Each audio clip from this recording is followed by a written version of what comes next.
Hello student, I am Veena Dikshit. I will discuss here very important concept in coordination complexes. Here write down the IUPAC naming of K3 within bracket. This is complex.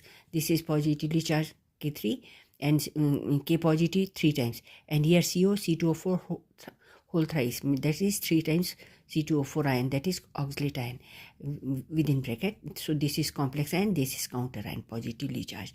So this is counter ion is positively charged. Complex ion is having 3 negative because cation and anion should be equal. So if you see here K3 CO C2O4 3 times, we will see that it is ionized as 3K positive plus C2O4 3 negative. Okay, so this cobalt oxalato cobalt, we will say this oxalato cobaltate, not cobalt, oxalato cobaltate, because this is having negatively charged complex ion, so central atom is ended with 8. Okay, so how many number of ions are there? Here see 3K positive and only one ion is there. There is no number here, so 3 plus 1 total 4 ions will get. And what will be the this oxidation state of cobalt? Since each oxalate carry 2 negative charge, so there is total 6 negative charge, minus 6. Okay, and if it will carry cobalt carry plus 3, then only the charges will be here minus 3. Okay, so we will see that cobalt carry 3 positive, C2O4 carry each carry 2 negative, so 3 times C2O4, so it is minus 6. So when we will add, sum will be equal to minus 3. So if it will be plus 3, then only the charge on the complex will be minus 3. So it means this is having minus 3 charge, so 3K positive will be there.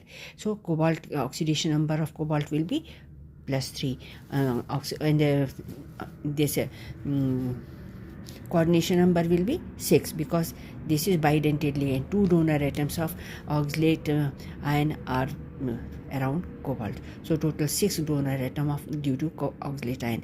That is why we call it now potassium trioxalato cobaltate 3, because I told you that it is carrying 3 positive charge. Okay, cobaltate 3. And when this oxalate ion in coordination compound, it is known as oxalato, bidentate ligand. That is why it is having coordination number of cobalt will be plus 6, and it will take time, so I will try to do it, otherwise I will continue in the next video. So again I will repeat this: K3CO C2O4 3 times. So ionize it, and we will see positive charge, then ligand, total number of ligand, whatever total number of ligand. So trioxalato I word used, and then cobaltate 3, because this is central metal